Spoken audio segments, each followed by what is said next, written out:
Nyamuk. Sebel kan kalau kamu lagi tidur, terus banyak nyamuk yang berseliweran di sekitar kamu? Jangan salahkan nyamuk. Mungkin kamunya aja yang terlalu manis sehingga nyamuk suka sama kamu.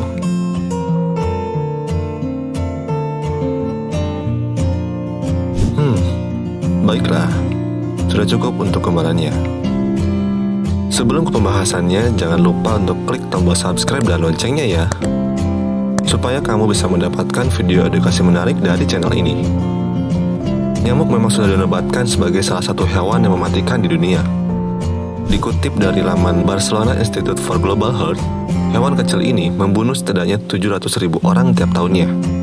Angka kematian tersebut didapat dari pasien yang meninggal dunia oleh macam-macam penyakit yang ditularkan lewat gigitan nyamuk seperti malaria, demam berdarah, Japanese encephalitis, dan Zika. Nyamuk, jika dilihat dari dekat, anatomi tubuhnya cukup menakutkan.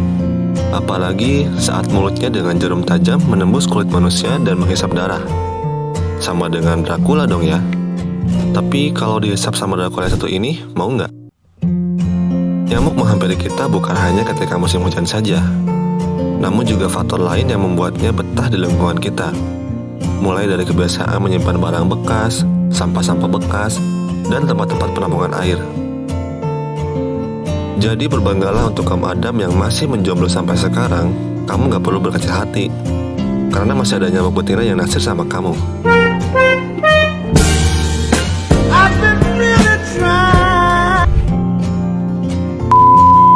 Nyamuk betina menggigit mamalia karena mereka membutuhkan protein untuk reproduksi mereka, yaitu menghasilkan telur.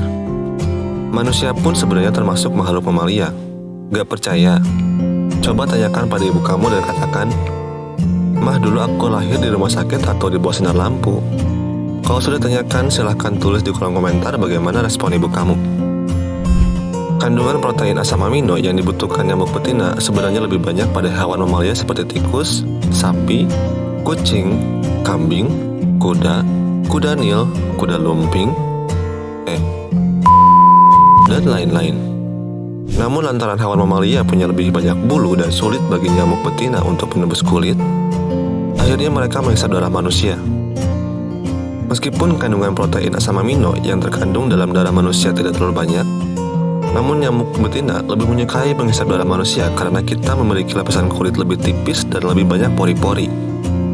Tapi ada beberapa kasus di sekitar kita yang memang memiliki kelainan pada kulit mereka, khususnya pada bagian wajah.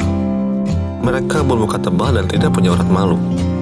Saya pun tidak tahu apakah kulit wajah mereka bisa ditembus oleh nyamuk atau tidak. Lalu bagaimana dengan nasib nyamuk jantan? Tenang, mereka tidak membutuhkan darah untuk hidup karena mereka bertahan hidup dengan cara menghisap nektar dari tanaman dan tumbuhan-tumbuhan. Wajar bila nyamuk ini lebih sering berseliweran dan terbang di sekitar tanaman atau di kebun. Yang perlu diwaspadai adalah nyamuk betina, karena mereka bisa membawa parasit berbahaya bagi manusia. Parasit itu ditularkan lewat air liur nyamuk yang masuk ke dalam aliran darah melalui gigitannya. Para ilmuwan pun menemukan bahwa mulut nyamuk atau proboscis tidak hanya terdiri dari satu bagian tajam saja, tapi merupakan sistem canggih yang terdiri dari jarum-jarum tipis yang masing-masing menusuk kulit dan mencari pembuluh darah sehingga memudahkan nyamuk untuk menyedot darah. Saat menggigit, lapisan fleksibel yang mirip dengan bibir tetap berada di permukaan kulit dan menekan ke-6 jarum tipis tersebut ke dalam kulit.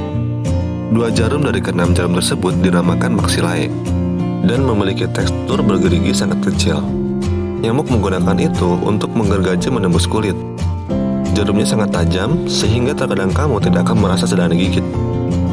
Sepasang jarum lainnya dinamakan mandible, berfungsi sebagai memisahkan jaringan saat nyamuk bekerja.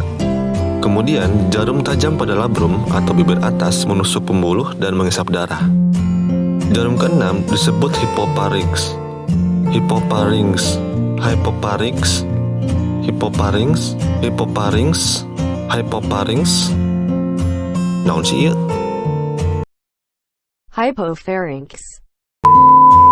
Nyamuk mengeluarkan air liur dan melepaskan zat kimia yang menjaga agar darah tetap mengalir. Air liur nyamuk juga membuat pembuluh darah manusia melebar, memblokir respon kekebalan tubuh, dan menjadi pelumas bagi proboscis. Hal itulah yang membuat kulit kita terasa gatal. Dengan cara tersebut, nyamuk menjadi penyalur virus dan parasit yang berbahaya. Oleh karena itu, untuk mencegah penularan penyakit yang disebabkan oleh gigitan nyamuk, kamu pun perlu menggunakan produk pengusir nyamuk yang tepat, mulai dari pengusir nyamuk aerosol hingga produk seperti krim atau lotion. Nah, sekarang kamu sudah tahu kan bahwa ternyata nyamuk memiliki 6 jarum di tubuhnya, sehingga mampu menembus kulit manusia. Sekian video kali ini. Jika kamu suka dengan video ini, jangan lupa like dan share ya. Sampai jumpa kembali di video menarik lainnya. Salam Flova.